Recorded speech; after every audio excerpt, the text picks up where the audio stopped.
CM Arvind Kejriwal ने वितरित की राशन किट। कक्षा 1 से 8 तक के 8 लाख स्टूडेंट्स को मिला मिड डे मील का लाभ।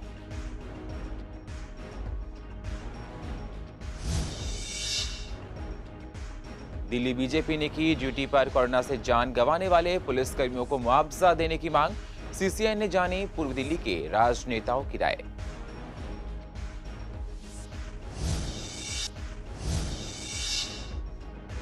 आम माफी योजना लागू करने जा रही है ईडीएमसी।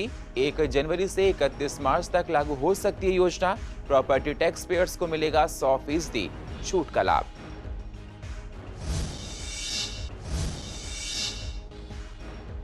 दिल्ली में कोरोना केसों में कमी आने पर बोले डॉक्टर, अब रिजर्व बेड की संख्या कम करेगी दिल्ली सरकार। बेकाबू कोरोना पर दिल्ली सरकार ने प्राइवेट हॉस्पिटल्स में रिजर्व किए थे बेड।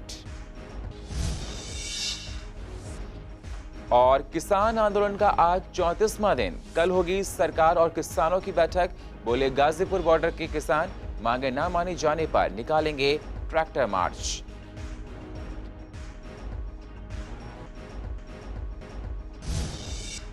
नमस्कार, स्वागत है आप सभी का सीसीएन में। मैं हूं आपके साथ सुनील चौहान। अब होते हैं रूबरू पूर्व दिल्ली की अहम खबरों के साथ। दिल्ली के मुख्यमंत्री अरविंद केजरीवाल और डिप्टी सीएम मनीष सिसोदिया द्वारा आज कक्षा 1 से 8 तक लगभग 8 लाख छात्रों को मिड डे मील की राशन किट का वितरण किया गया। ये राशन किट पूरी दिल्ली में वितरण की जा रही है। आपको बता दें, आज इस कार्यक्रम का शुभारंभ मुख्यमंत्री अरविंद केजरीवाल और डिप्टी सीएम मनीष सिसोदिया ने मंडावली स्थित राजकीय सर्वोदय विद्यालय में किया। इस मौके पर सीएम अरविंद केजरीवाल ने कहा कि लॉकडाउन में हमने दिल्ली में करीब 1 करोड़ लोगों को सूखा राशन और पका हुआ खाना वितरित किया और हमने बुजुर्गों की पेंशन भी 2500 से 5000 रुपए कर दी। इसके साथ ही मुख्यमंत्री अरविंद केजरीवाल ने आगे कहा कि जब तक कोरोना की वैक्सीन नहीं आ जाती, तब तक मैं बच्चों के माता पिता से ये कहना चाहता हूं कि उनका ख्याल रखें और हम अपने प्रयास से बच्चों की मदद करते रहेंगे। उन्होंने कहा कि कोरोना का जो नया स्ट्रेन आया है, उसके लिए हम पूरी तरह से लड़ने के लिए तैयार हैं। अपनी रोजी रोटी की, अपने रोजगार की समस्याएं आ रही हैं। स्कूलों के अंदर बच्चों की पढ़ाई की समस्या थी, जिसके लिए दिल्ली सरकार ने ऑनलाइन क्लासेस शुरू की हैं और वो ऑनलाइन क्लासेस लगभग 94% बच्चे अब उसका लाभ उठा रहे हैं। लेकिन जो मिड डे मील, जो रोज़ बच्चे स्कूल आया करते थे, खाना खाते थे, वो जब से कोरोना हुआ है, स्कूल चूँकि रेगुलर क्लासेस नहीं चल रही, तो मिड डे मील अब बच्चों को नहीं मिल पाती। तो पहले शुरू में हम लोगों ने बच्चों को के पेरेंट्स के अकाउंट में मिड डे मील के बराबर पैसे डालने चालू किए। लेकिन आज से दिल्ली के अंदर हम उनके पेरेंट्स को ड्राई राशन देने की योजना शुरू कर रहे हैं। तो अगले 6 महीने के लिए हर बच्चे के एक किट बनाया गया है, जिसमें गेहूं, चावल, दाल और तेल हर बच्चे को अगले 6 महीने के लिए जितना ज़रूरत पड़ेगा उतना उनके बच्चों को, उनके पेरेंट्स को हम किट के तौर पे दे रहे हैं। लगभग 8 लाख परिवारों को इससे फ़ायदा होगा और 8 लाख परिवारों को ये दिया जाएगा। तो दिल्ली सरकार अपनी पूरी कोशिश कर रही है कि किस तरह से जो कोरोना के वक्त लोगों को दिक्कतें आ रही हैं, उन दिक्कतों को लोगों को समाधान किया जाए। दिल्ली बीजेपी ने ड्यूटी के दौरान कोरोना से जान गंवाने वाले पुलिसकर्मियों को मुआवजा देने की मांग की। आपको बता दें, इस बाबत दिल्ली बीजेपी के प्रवक्ता प्रवीण श्रद्धा कपूर ने दिल्ली के उपराज्यपाल अनिल बैजल को चिट्ठी लिखी है। इस चिट्ठी में प्रवीण ने ड्यूटी के दौरान कोरोना संक्रमण की चपेट में आने की वजह से अपनी जान गंवाने वाले पुलिसकर्मियों को दिल्ली सरकार से मुआवजा दिलाने की मांग की है। वहीं इस पर पूर्व दिल्ली के राजनेताओं से उनकी प्रतिक्रिया जानी सीसीएन के संवाददाता एरआर चौधरी ने। इस बारे में उनका क्या कुछ कहना है, देखिए इस पर खास बातचीत। तो ये बहुत ज़रूरी है। मैं कहता हूँ कि दिल्ली सरकार को तुरंत, जैसे अन्य कर्मचारियों को दिल्ली सरकार ने दिया है, उसी तरह से, क्योंकि वो व्यवस्था में थे, तो दिल्ली सरकार की व्यवस्था में दिल्ली सरकार ने दिल्ली के अंदर कोरोना पीड़ित कम से कम हो, उस सुरक्षा व्यवस्था में थे। तो इसलिए दिल्ली सरकार का दायित्व बनता है वो तुरंत है। और हमारे माननीय प्रदेश अध्यक्ष श्री आदेश गुप्ता जी ने जो विषय रखा है, बहुत अच्छा विषय है और वो तुरंत मिलना भी चाहिए। तो मैं समझता हूँ जिनको इन्फेक्शन हुआ है कोविड से, जिनकी डेथ हुई है, उनको मुआवजा मिलना चाहिए। अगर देखिए ना, जब आप 4 को आप दे रहे हैं, 5वें को नहीं दे रहे, तो वो तो बात गलत है ना। अगर देना तो सबको दें। जब कुछ डॉक्टर्स को आपने दिया है, कुछ पुलिसकर्मियों को भी आपने दिया है, तो बाकियों को भी देना चाहिए। तो मैं तो समझता सरकार को, जो सफाई कर्मचारी हैं सड़क पे बेचारे नाली साफ करते हैं, कूड़ा उठा रहे हैं, सड़क साफ कर रहे हैं, तो इन्फेक्शन उनको भी गहरी हुआ है। तो निगम के बहुत सारे ऐसे कर्मचारी हैं, सफाई कर्मचारी, जिनकी कोरोना से डेथ हुई है, तो उनको भी मुआवजा मिलना चाहिए। पूर्व दिल्ली नगर निगम एक बार फिर आम माफी योजना लागू करने जा रहा है। ये योजना 1 जनवरी से 31 मार्च तक लागू हो सकती है। ये प्रस्ताव सदन में पास कर दिया गया और फाइल एग्जीक्यूटिव विंग को भेज दी गई है। एग्जीक्यूटिव विंग से फाइल क्लियर होते ही योजना का लाभ लोगों को मिलेगा। आपको बता दें, प्रॉपर्टी टैक्स को एक मुश्त जमा करने वालों को इस योजना का लाभ मिल सकेगा। पुराना ब्याज और पेनल्टी माफ होगी। लोगों के साथ निगम को भी फायदा होगा। आपको बता दें, योजना पहले भी लागू की गई थी, पर निगम को कुछ खास लाभ नहीं मिला। कोरोना के टाइम को देखकर फिर से योजना को लाया जा रहा है। मेयर निर्मल जैन ने इस पर खास बातचीत की। हमारी संवाददाता वंदना कश्यप कैंत के साथ आइए आपको सुनाते हैं कि इस पर उनका क्या कहना है। तो एक बार फिर से पूर्वी दिल्ली नगर निगम आम माफी योजना जो पहले लागू की गई थी और लोगों को इसका लाभ भी मिला, तो एक बार फिर से इसे लागू करने का प्रयास किया जा रहा है। आगे की पूरी जानकारी लेंगे। मेरे साथ इस समय मौजूद हैं निर्मल जैन साहब, पूर्वी दिल्ली नगर निगम के मेयर। उनसे बात करते हैं। कोरोना महामारी से ग्रस्त है पूरा व्यापार, इंडस्ट्री, सब लोग इस समय मतलब त्रस्त हैं। हमारा जो कॉरपोरेशन का रेवेन्यू है वो भी ठप पड़ा हुआ है, बहुत कम आ रहा है हमारा। तो उसके देखते हुए और लोगों को सहायता मिले, लोगों की इतनी ताकत नहीं है कि वो पूरा दे सके, तो हमने विचार करके हमने कहा भी कि जनता को जो इंटरेस्ट है और जो पेनल्टी है उससे हमने छुटकारा दिलाने के लिए उसमें 100% वेवर, 100% छूट का प्रावधान रखा है। लेकिन उसमें शर्त यह है कि उसमें भुगतान एक मुश्त देना होगा। प्रस्ताव पास करके एग्जीक्यूटिव विंग को भेज दिया है। अब एग्जीक्यूटिव विंग उस पर सारे उसके ऊपर विचार करके जो है उसमें जो सर्कुलर है वो एग्जीक्यूटिव विंग करता है। और हम लोग जनता के हित की जो लड़ाई लड़ रहे हैं, जनता के हित के लिए संघर्ष करते रहेंगे और वो एग्जीक्यूटिव विंग को हमारी बात माननी पड़ती है। आम माफी योजना जो है एक बार फिर से लागू होने जा रही है। कहा यह जा रहा है कि 1 जनवरी से लेकर 31 मार्च तक के लिए ये लेकर आई जा रही है योजना। ना सिर्फ लोगों को बल्कि एमसीडी को भी इससे बेहद फायदा होगा। कैमरा पर्सन मोहित के साथ मैं वंदना कश्यप कैंत, CCN। बीते सोमवार को EDMC हेडक्वार्टर में सदन की बैठक आयोजित हुई, जिसमें पक्ष और विपक्ष आमने सामने आ गए और जमकर कहासुनी हुई। आपको बता दें, बैठक में जूते चप्पल चले और गाली गलौज करने में भी पार्षदों ने कोई कमी नहीं छोड़ी। ऐसी बैठक में मुद्दों पर चर्चा होनी होती है, अच्छी और नई योजनाओं पर बात की जानी होती है, पर अब सदन की बैठक हमेशा अखाड़े का रूप लेने लगी है।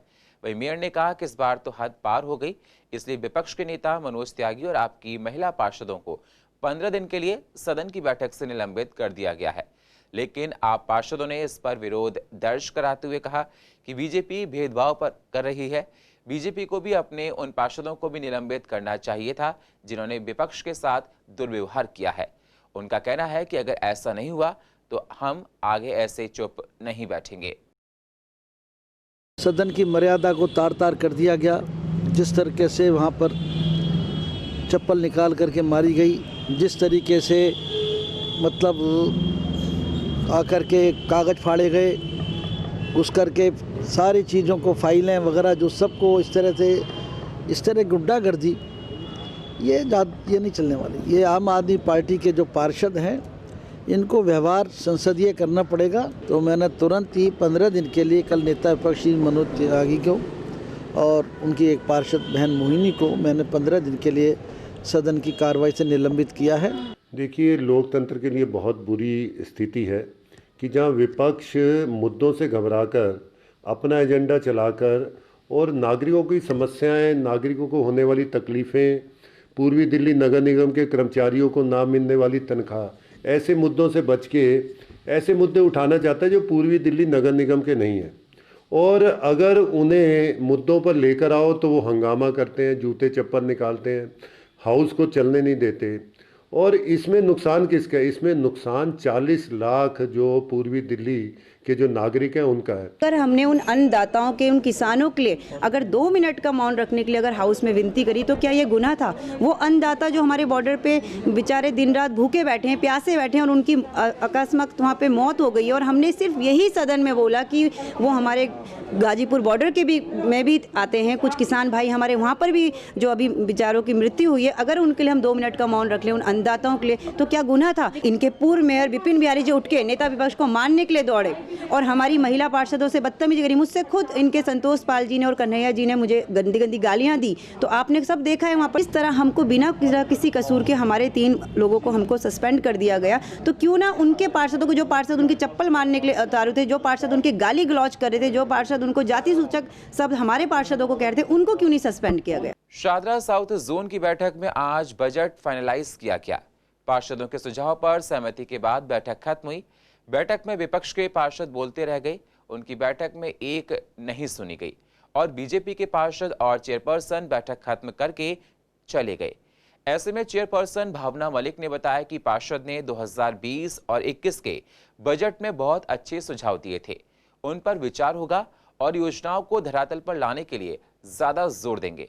आपको बताते चलें, अब ये बजट जोन चेयरपर्सन द्वारा स्थायी समिति की बैठक में रखा जाएगा और वहां से पास होकर ये सदन में जाएगा। हमने इसमें जो सबसे ज़्यादा मांग करी है वो पेटी एक्सपेंडिचर की मांग करी है कि हर वार्ड में एटलीस्ट डीसी को ये राइट होना चाहिए कि वो एलोकेट करे फंड्स, ताकि हर वार्ड में मेंटेनेंस का काम और जो छोटा मोटा काम है वो आराम से कराया जा सके। सबसे पहले तो मेंटेनेंस, कम से कम उसमें हमारे शौचालय साफ़ सुथरे हों, हमारे यूरिनल्स जो है वो नीट एंड क्लीन हो, उसके लिए हमारे पास जो सफाई की मटेरियल है वो हमें टाइम पे मिल जाए। हमारे पार्षद पक्ष नहीं लिया जा रहा, तो उनके पार्षद पक्ष क्यों नहीं लिया जा रहा? मेयर साहब से बात करेंगे इसके लिए, फिर हम अपना जो एक अहिंसात्मक असहयोग आंदोलन और अहिंसात्मक तरीके से अपनी बात को उनके पास रखेंगे कि ये जो आप कर रहे हैं ये गलत कर रहे हैं, आप करें तो सबके लिए करें, नहीं तो एक के लिए ना करें। देखिए, हमारी तो यही मांग है, हमने आज भी यही कहा है इस मीटिंग में कि जैसे इन लोगों ने हमारे 3 पार्षदों को सस्पेंड किया है, तो जो उन लोगों ने जिन्होंने अभद्रता की है उनको भी सस्पेंड किया जाना चाहिए। लेकिन ये भारतीय जनता पार्टी की दोगली राजनीति है, इसको हम चलने देंगे, क्योंकि ये एमसीडी को 15 साल से इन्होंने एमसीडी को कंगाल कर दिया है, एमसीडी का भट्टा बिठा दिया है। अब इनके जाने के दिन आ गए। दिल्ली में कोरोना केसों में लगातार कमी आ रही है। बीते वक्त में कोरोना के केसों में बढ़ोतरी देखने को मिली। दिल्ली सरकार ने दिल्ली के सभी प्राइवेट हॉस्पिटल्स में स्थित बेड कोरोना के लिए रिजर्व कर दिए थे। अब कोरोना केसों में कमी आने पर डॉक्टर्स का कहना है कि दिल्ली सरकार को अब हॉस्पिटल में रिजर्व बेड की संख्या कम करनी चाहिए, क्योंकि रिजर्व बेड की संख्या बढ़ने के बाद कोरोना से अलग मरीजों के लिए बेड्स की कमी हो रही है, जिसके मद्देनजर दिल्ली सरकार को अब इस तरह भी देखना चाहिए, क्योंकि पहले हॉस्पिटल्स में कोरोना केसों की संख्या अधिक होती थी, जो अब बहुत कम हो चुकी है। गवर्नमेंट ने बेड कोविड के लिए सुनिश्चित किए थे। गवर्नमेंट हॉस्पिटल में या प्राइवेट हॉस्पिटल्स में करीब 60% प्राइवेट हॉस्पिटल्स में बेड सुनिश्चित किए थे। वो करीब 60 से और 80% तक बेड अभी खाली पड़े हैं। और जैसे आईसीयू में प्राइवेट हॉस्पिटल्स में पहले बेड्स नहीं मिल रहे थे, अब वो बेड्स भी आईसीयू में भी बेड ज़्यादातर अस्पताल में खाली पड़ रहे हैं। पर अगर ये गिरावट क्यों बनी रही, ऐसी की तैसी रही और केसेस कम होते गए लगातार, तो गवर्नमेंट को ये पॉलिसी अपनी रिवाइज़ करनी पड़ेगी और जो केसेस या बेड्स रिजर्व किए हैं कोविड-19 पेशेंट्स के लिए, उनको कम करना पड़ेगा ताकि बाकी मरीजों का इलाज सुनिश्चित तरीके से हो सके। देखिए, दिल्ली सरकार ने जो कि काम किया था, जिसके अंदर जो है वो कई प्राइवेट हॉस्पिटल्स के अंदर जो बेड की व्यवस्था करी थी, इससे कहीं ना कहीं मरीज़ जो हैं या जो लोग हैं जिनके परिजन जो हैं कोविड से पीड़ित हुए थे, उनके मन में काफ़ी शांति हुई थी और काफ़ी उनके मन में पीसफुलनेस हुई थी कि अगर हमारे को कुछ हो जाता है तो अस्पताल की व्यवस्था है। मगर दिल्ली सरकार को आगे बढ़ के उनकी साथ साथ कटौती भी करनी चाहिए, क्योंकि जैसे हम देख रहे हैं कहीं पे एक टाइम पे 20,000 40,000 केसेस एक दिन में आ रहे थे, आज 300-400 केसेस आ रहे हैं, तो कहीं ना कहीं हमारे रिसोर्सेज जो हैं वो वेस्ट भी हो रहे हैं। अगर हम बहुत ज़्यादा लंबे टाइम के लिए इसको होल्ड करते हैं तो दिल्ली सरकार को एक एक्टिव पार्टिसिपेशन लेके और उसका रोल बैक भी जो है वो तुरंत करना चाहिए, जिससे कि हॉस्पिटल्स और बाकी के जो मरीज़ हैं उनके लिए फैसिलिटी हो। अगर आज देखा जाए तो जो पेशेंट जो कोरोना से पीड़ित नहीं है, उनके कहीं ना कहीं ऑपरेशंस डिले हो रहे हैं, उनका कहीं ना कहीं एडमिशन्स डिले हो रहे हैं, उनके इन्वेस्टिगेशन डिले हो रहे हैं, तो उस चीज़ के लिए भी सोचना चाहिए कि आगे चल के ये हेल्थ प्रॉब्लम एक बहुत बड़ी बन जाएगी। अब आपको दिखाते हैं पूर्व दिल्ली की गाजीपुर मंडी का हाल। गाजीपुर मंडी में प्याज का दाम बढ़ने लगा है। मंडी में बीते दिनों जो प्याज 20 रुपए किलो बिक रहा था वो अब 25 रुपए किलो बिक रहा है। जब हमने व्यापारियों से भाव पीछे बढ़ने के पीछे की वजह जाननी चाहिए तो व्यापारियों ने बताया कि प्याज का एक्सपोर्ट पहले बंद था जो अब चालू हो चुका है, जिससे प्याज की कीमत पर थोड़ा असर पड़ रहा है। थोड़ा एक्सपोर्ट खुलने की वजह से दिसंबर की मंडियाँ सारी टाइट हो गई हैं, मतलब 5 से 6 रुपये किलो हर मंडी में पीछे तेज कर दिया है। अपनी मंडी में कल जो प्याज बिकी थी 20 रुपये, आज बिकी है 25 रुपये। तो थोड़ा दिसंबर की थोड़ा अराइवल शॉर्ट होने की वजह से भी बाजार टाइट हो गया है। बाकी 2-4 दिन ये रहेगा, बाकी अराइवल तो बहुत आ जाएगा, मगर अभी टाइम लगेगा। पहले एक्सपोर्ट नहीं हो रहा, एक्सपोर्ट बैन था हमारा इंडिया से, तो अब एक्सपोर्ट 1 तरीके से चालू हो रहा है। तो क्या कारण था जो बैन कर दिया गया? नहीं, हमारा प्याज नहीं था ना, प्याज शॉर्टेज थी ना हमारी इंडिया में, तो इसलिए तो भारत से इंपोर्ट करा था प्याज। अगर प्याज की शॉर्ट ना होता तो बंद नहीं करते एक्सपोर्ट। व्यापारी तो जब माल ही नहीं था तो खाली क्या, जितना अराइवल था उतना बिक रहा सारा। अब नई फसलें सारी आ गई हैं, कुछ फसल अब गुजरात की भी आ जाएगी, अगले महीने से दबा के आ जाएगी। अभी तो कम आ रहा है, मतलब कि 7-8 हज़ार पैकेट की अराइवल है महुआ वगैरह में। नासिक वगैरह में अराइवल बढ़ रही है नए माल की। प्याज का रेट पहली बात तो बढ़ा नहीं है, सिर्फ जो गवर्नमेंट ने एक्सपोर्ट खोलने के जो ऑर्डर दिए हैं 1 तारीख से, उसकी वजह से लोगों के व्यापारियों के मन में ऐसी शंका है कि प्याज तेज हो जाएगा, तो उसकी वजह से 2-3 रुपये की तेज़ी है। नहीं तो प्याज का भाव 20 रुपये के अप्रॉक्सीमेट प्याज मंडियों में बिक रहा है होलसेल में। मांग एंड जो डिमांड एंड सप्लाई के वजह से उस टाइम हमारे पास सप्लाई देने के लिए नहीं थी। जो अब नई क्रॉप्स महाराष्ट्र की जो तैयार हो गई है वो अच्छी क्रॉप तैयार हुई है, जो पूना लाइन की क्रॉप है, और ये ही माल एक्सपोर्ट में जाते हैं, तो इसकी वजह से उसकी थोड़ी सी डिमांड बढ़ी है। और पूर्व दिल्ली की अधिक जानकारी के लिए आप YouTube पर जाकर CCN को सब्सक्राइब करें और फ्रेश अपडेट लेते रहें। और फिलहाल पूर्व दिल्ली खास में इतना ही। बाकी खबरों के लिए आप बने रहिए CCN के साथ। तब तक के लिए नमस्कार।